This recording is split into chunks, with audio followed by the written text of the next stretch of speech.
Invisible wings, Alina Morales adjusted the collar of her simple gray dress as she waited quietly by the dressing room of Luminous, the most exclusive boutique in Westcliff Heights. Her employer, Vivian Bennett, was trying on her fourth evening gown while Elena stood by with Vivian's purse and previous selections, practically invisible to the shoppers who glided past in their designer heels. At 32, Elena had spent 8 years working for the Bennetts, a family whose wealth was matched only by their demanding expectations. She sent half her paycheck to her grandmother in Guatemala each month, saving the rest for the small design courses she took on her single day off. Nobody at the Bennett household knew about her passion for fashion design. They saw only her efficient hands and quiet demeanor. "Elena, be a dear and fetch me the sapphire Valentino in size 4, Vivian called out, her voice floating over the dressing room door. "And hurry, we're meeting Richard for lunch in an hour."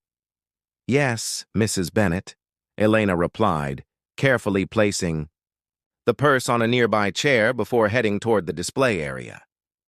As she examined the rack of evening wear, Elena's fingers lingered on the exquisite fabrics. She had an eye for quality that came from years of mending her own clothes and studying design magazines late into the night. The sapphire gown was a masterpiece of craftsmanship, something she appreciated even if she could never afford it. "Excuse me," she asked a passing sales associate. "Could you help me find this in a size 4? Before the associate could respond, a melodic laugh cut through the air. "Oh my God, Vivian has her maid shopping for her now. That's precious." Elena turned to see Camilla Thorne, a woman who frequented the Bennett social circle. Camilla wasn't old money like the Bennetts. Everyone knew she had married into wealth after a strategic relationship with Theodore Thorne, a banking executive 30 years her senior. Her insecurity made her especially cruel to those she deemed beneath her. "I'm just helping Mrs. Bennett," Elena said softly, stepping back. Camilla's perfectly glossed lips curled into a smile as she addressed her shopping companion loudly enough for nearby customers to hear. "Can you imagine? The help-touching Valentino? I bet she doesn't even know how much that gown costs. Probably 6 months of her salary." Heat crawled up Elena's neck, but she kept her expression neutral. This wasn't the first time she'd been humiliated by her employer's friends. "Actually," Camilla continued, examining her manicure, "Theodore and I are hosting a charity gala next month. Vivian should come. But darling," she looked directly at Elena for the first time, "leave the staff at home. These events have standards." The sales associate looked uncomfortable but said nothing as she retrieved the requested gown. Elena thanked her quietly, fighting the tightness in her throat. As she turned to leave, a deep voice interrupted. "Excuse me, is everything all right here?" A tall man with kind eyes and an impeccable charcoal suit approached. Elena recognized him as Marcus Winters, the boutique manager who occasionally assisted Mrs. Bennett personally. "Just a little misunderstanding," Camilla said sweetly, her demeanor shifting instantly. "We were discussing Vivian's shopping habits." Marcus glanced at Elena, noticing her rigid posture and the dignity with which she held herself despite the obvious embarrassment. "I see," he said, his voice revealing nothing. Elena clutched the Valentino gown and moved to return to the dressing rooms, but Marcus gently placed his hand on the counter beside her. "Ms. Morales, isn't it? Mrs. Bennett mentioned you have quite an eye for detail. Would you mind if I asked your opinion on our new collection display before you go?" Elena blinked in surprise, aware of Camilla's frown deepening behind them. I should return this to Mrs. Bennett," she stammered. "Of course," Marcus nodded. "Perhaps afterward? I'd value your perspective." For the first time that day, Elena felt seen. Not as a servant, but as a person. She nodded slightly, a small smile finding its way to her lips as she hurried back to the dressing rooms, leaving Camilla staring after them in stunned silence. The Golden Ticket, 2. Weeks after the incident at Luminous, Elena found herself once again at the boutique, this time alone. She hesitated at the entrance, her hand clutching the elegant cream envelope that had arrived at the Bennett household, addressed specifically to her. "Ms. Morales," the handwritten note had read, "I'd like to invite you to Luminous for a private consultation. Your perspective would be valuable to us. Tuesday at 7 p.m. after your work hours. Marcus Winters, General Manager." Elena had almost thrown it away, certain it was some elaborate joke orchestrated by Camilla. But curiosity, and perhaps a flicker of hope, led her here tonight, dressed in her best navy dress, simple but well-tailored by her own hands. "You came," Marcus greeted her at the door, the boutique eerily quiet after closing hours. He wore a burgundy sweater over a white, button-down, more casual than their first meeting but no less elegant. "I was worried you might think it inappropriate." "It is inappropriate," Elena admitted with a small smile. "But I was intrigued." Marcus led her through the silent store, past mannequins draped in couture that cost more than her annual salary. "I noticed something about you that day," he said, stopping near a private showing room. "While Mrs. Thorne was speaking, you weren't looking at her. You were examining the stitching on the Valentino." Elena felt her cheeks warm. "Force of habit. I study design sometimes. I thought so." Marcus gestured for her to enter the room where, to her surprise, several fabric swatches, sketches, and a selection of the boutique's newest pieces were arranged on a large table. "What is all this?" she asked, her fingers instinctively reaching for a piece of midnight blue silk. "Luminous is launching a capsule collection next season," Marcus explained, watching her carefully. "We're seeking diverse perspectives. I thought perhaps you might offer insights others cannot." Elena looked at him skeptically. "Because I'm a housekeeper? Because you observe. You understand both worlds, luxury and practicality." He held her gaze. "And because I saw your eyes light up when you touched that fabric." "That's rare, Ms. Morales." "Elena," she corrected softly. "If we're being unconventional, you might as well use my first name." Over the next hour, Elena forgot her inhibitions, discussing hemlines and fabric choices with growing animation. Marcus listened, taking notes, genuinely interested in her opinions. He revealed he'd worked his way up from sales associate to manager, understanding what it meant to be underestimated. As their consultation ended, Marcus walked her to the door. "I have something for you." He handed her a small black box with the Luminous logo embossed in gold. Inside lay a sleek platinum card bearing her name. "What is this?" "A VIP membership," Marcus explained. "Usually reserved for our highest-spending clients. It grants access to private showings, early collection, previews, and our design workshops." Elena tried to return it. "I can't accept this. I could never afford—" "It's not about purchasing power," Marcus interrupted gently. "It's about passion and perspective. We need people like you in these rooms, Elena." Their fingers brushed as she hesitantly took the card back. "Why are you doing this?" Marcus considered her question. "Perhaps I believe talent deserves recognition, regardless of circumstances." His smile held something more, something that made Elena's heart quicken. "Our first workshop is Thursday evening. Will you come?" That night, Elena placed the platinum card on her small bedside table in her tiny apartment. For the first time in years, she allowed herself to imagine a different path, one where she stepped out of the shadows and into spaces she'd only dreamed of entering.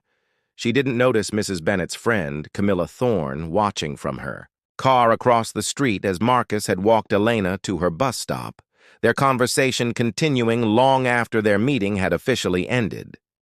"Bloomware planted." "You've altered the neckline," Marcus observed, circling the mannequin draped in Elena's latest design. 3 months had passed since she'd first accepted his invitation, and the Luminous Design Studio had become her sanctuary. Every Thursday evening, The original was beautiful but impractical, Elena explained, demonstrating how the modified collar maintained the aesthetic while allowing for movement. Real women need to breathe, even in couture. Marcus smiled. That particular smile that seemed reserved just for her. Practical beauty, that's becoming your signature. Their relationship had evolved gradually, from formal consultations to collaborative sessions, from polite conversation to personal confidences shared over late-night coffee after workshops. Elena had revealed her grandmother's influence on her sewing skills, her dreams of creating designs that honored her Guatemalan heritage while embracing modern sensibilities. Marcus had shared his struggles breaking into luxury fashion without connections or pedigree. The design committee loved your input on the spring collection, Marcus said, helping her gather her sketches, especially the adaptable evening wear. Concept! Elena tucked a strand of hair behind her ear, still unused to praise. They don't know it came from the housekeeper, do they? They know it came from Elena Morales, design consultant. Marcus leaned against the work Babel. You're more than your job, Elena. When will you believe that? At the Bennett household, Elena maintained her efficient, invisible persona. But subtle changes had emerged. She wore colors now instead of gray, styled her hair differently, and carried herself with newfound confidence. Vivian Bennett hardly noticed, but the household staff exchanged curious glances when Elena received text messages that made her smile secretly. On a rainy Sunday afternoon, her day off, Elena met Marcus at an art exhibition featuring Latin American artists. As they wandered through the gallery, their hands occasionally brushing, Elena spotted a familiar figure across the room. "That's Josephine Bennett," she whispered, instinctively stepping behind a sculpture. "Mrs. Bennett's daughter," Marcus frowned. "Does it matter if she sees you?" "I'm not ashamed," Elena clarified. "But complications. They could cost me my job." Understanding darkened his expression. "Your worlds don't mix easily, do they?" Later, over dinner at a small cafe far from Westcliff Heights, Elena confessed her frustrations. "Sometimes I feel caught between two lives. In one, I'm invisible. In the other, with you, I'm possibly too visible." Marcus reached across the table, his fingers gently covering hers. "I've been meaning to discuss something with you. The design director position at our downtown location is opening. Your portfolio, the one we've been building, it's strong enough." Elena's heart raced. "Marcus, be serious. They'd never hire me." "Why not? Your talent speaks for itself." His eyes held hers. "Unless you're not ready to leave the safety of invisibility behind?" The question hung between them, weighted with implications beyond career opportunities. Their relationship had remained in a careful limbo, more than friendship, less than a declared romance, protected by the compartmentalization of Elena's two worlds. That night, returning to her apartment, Elena found a lavish gift basket outside her door. Inside was an expensive bottle of champagne and a note. "Congratulations on your special relationship with the manager. I wonder what Mrs. Bennett would think of her maid's extracurricular activities." See, Camilla Thorne had been watching, waiting, and now the delicate balance Elena had maintained was threatened by someone who had everything to gain from her downfall. Thorns and roses. "You've been unusually distracted lately, Elena," Vivian Bennett remarked one morning as Elena arranged fresh flowers in the sunroom. "Is everything all right?" Elena steadied her hands. "For 2 weeks since receiving Camilla's threatening gift, she'd jumped at every phone call, every unexpected visitor to the Bennett estate. Everything's fine, Mrs. Bennett. Just a minor headache." "Well, do take something for it. We're hosting dinner for the Thorns tonight, and I'll need you at your best." Vivian checked her watch. "Theodore just adores your empanadas. Camilla mentioned specifically how much she's looking forward to seeing you again." Elena's stomach twisted. She hadn't told Marcus about Camilla's threat, too afraid of what might unfold. Instead, she'd created distance, canceling their last 2 Thursday sessions, responding to his concerned messages with vague excuses. That evening, as Elena served appetizers, Camilla intercepted her in the hallway, champagne flute in hand. "Elena, darling, you've been avoiding me." "I'm working, Mrs. Thorne," Elena replied, keeping her voice neutral. Camilla traced the rim of her glass. "Interesting how quickly you became Luminous's pet project. Marcus has quite the reputation for mentoring pretty staff, though usually they don't last this long." The insinuation stung, planting seeds of doubt Elena hadn't allowed herself to consider. Was she just Marcus's charity case, another in a line of working-class women he'd elevated temporarily? "If you'll excuse me," Elena murmured, turning away. "Oh, and Elena." Camilla's voice dropped to a whisper. "I ran into Josephine Bennett at the Whitman Gallery last Sunday. She mentioned seeing someone who looked remarkably like her mother's, housekeeper with a handsome man. Imagine that coincidence." Fear crystallized in Elena's chest. Camilla continued, "I'd hate for Vivian to learn her trusted help is consorting with men from her social circle. The Bennetts are so particular about boundaries." Later that night, after the guests departed, Elena received a text from Marcus. "I respect your space, but I miss you. Whatever's wrong, we can figure it out together." The next morning, Elena requested a rare day off and made her way to Luminous. Marcus's surprise at seeing her quickly turned to concern. "I can't do this anymore," she said without preamble in his office. "The design consultation, the workshops, us. It was a beautiful dream, but it's not my reality." "What happened?" Marcus asked, his voice tight. "Is this about Camilla Thorne?" Elena's head snapped up. "How did you—" "She came in yesterday, hinting that you were using me to climb socially." His jaw clenched. "I didn't believe it for a second." "It doesn't matter what you believe," Elena said, fighting tears. "She saw us together. She's threatening to tell the Bennetts.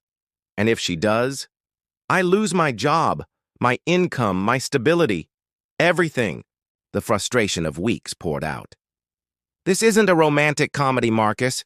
In real life, the Maid doesn't get the happy ending." Marcus stepped closer. "That's Camilla talking, not you. The Elena I know doesn't let others define her worth." "Maybe you don't know me," she whispered. "Maybe this was all a fantasy." As she turned to leave, Marcus called after her, "The design director position. It's yours if you want it. No strings, no us, just your talent recognized. Think about it, Elena. Who defines your life, Camilla Thorne or you?" Standing in the light. The Bennetts' annual charity gala transformed their estate into a wonderland of twinkling lights and exotic flowers. From the kitchen, Elena oversaw the catering staff with practiced efficiency, her mind elsewhere. 2 weeks had passed since her confrontation with Marcus, 2 weeks of sleepless nights and unanswered messages. The design director offer sat on her kitchen table unsigned. The platinum VIP card remained in her drawer. Her sketchbook lay untouched. "Elena," Vivian Bennett appeared in the kitchen doorway, resplendent in emerald silk. "The Jacobsons are asking for your famous chocolate truffles. Would you bring them out personally? They've always been so fond of you." In the grand ballroom, Elena navigated between guests with her silver tray, invisible once more in her black uniform. As she served the Jacobsons, a familiar voice cut through the ambient chatter. "Of course, the collection launch is next Friday," Marcus was saying to a group of attentive guests. His eyes found Elena's across the room, his professional smile faltering momentarily. "Marcus!" Camilla Thorne sidled up to him, her red gown strategically revealing. "I've been meaning to discuss a potential collaboration. Perhaps over dinner next week?" Elena turned away, heart hammering. This was her place, serving, not belonging. She had almost convinced herself of this when Camilla's voice rose deliberately. "Speaking of collaborations, I heard the oddest Rumor about your design team consulting with household staff. How novel. Though one must question the judgment involved when personal feelings interfere with professional decisions. The pointed comment drew curious glances. Marcus's expression hardened, but before he could respond, Vivian Bennett joined their circle. "Camilla, darling, what an interesting observation," Vivian said, her society smile fixed. "Though I fail to see how recognizing talent, regardless of its source, shows poor judgment."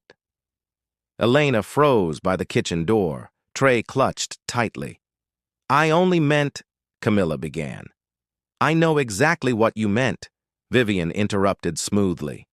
"Elena, would you join us, please?" Horrified, Elena approached the group, certain her employment was about to end spectacularly in front of Manhattan's elite. "Elena has been with us for 8 years," Vivian continued. "In that time, she's completed a design certificate program, taken pattern-making courses, and still managed to run my household impeccably. When Josephine mentioned seeing her at the gallery with Mr. Winters, I was thrilled." Elena's confusion must have shown on her face, because Vivian laughed lightly. "My dear, did you think I didn't know? The fashion magazines under your bed during spring cleaning? The beautiful alterations to my vintage pieces? I've known about your talent for years." Turning to Camilla, whose smile had frozen, Vivian added, "Not everyone is born into privilege, Camilla.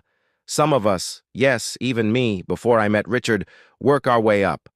The true mark of class is recognizing quality in unexpected places." The subtle reminder of Camilla's own calculated rise into society landed precisely. As Camilla retreated, Vivian squeezed Elena's arm. "We should discuss your schedule. If you're taking that position at Luminous, yes, Marcus mentioned it when I called about the gala arrangements, you'll need more flexibility than I've been giving you."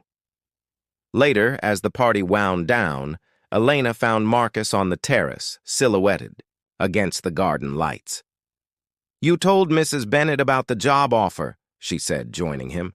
"She called about the gala floral arrangements. We got to talking." His eyes searched hers. "I didn't mention anything personal." "She knew anyway. All this time I've been hiding, and she knew." Elena laughed softly at the irony. "What will you do now?" Marcus asked. "About the position? About us?" Elena took a deep breath. The night, air filling her lungs with possibility. "I spent years making myself small, believing I didn't belong in certain spaces. Even when you offered me a way in, I was afraid to fully step through that door. And now? Now I realize the only person who ever truly kept me invisible was me." She moved closer. "I'm taking the job, Marcus. And as for us, if you're still interested in exploring whatever this is between us, I'd like that. No more hiding. No more separate worlds." Marcus's smile bloomed slowly as he reached for her hand. "Elena Morales stepping into the spotlight. I can't wait to see what you design next in your career and your life."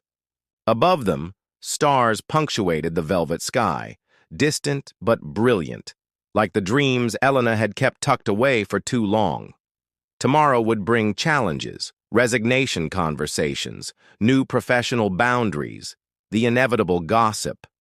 But tonight, standing tall beside Marcus, Elena finally understood that her worth had never been determined by others' perceptions, only by her willingness to recognize it herself.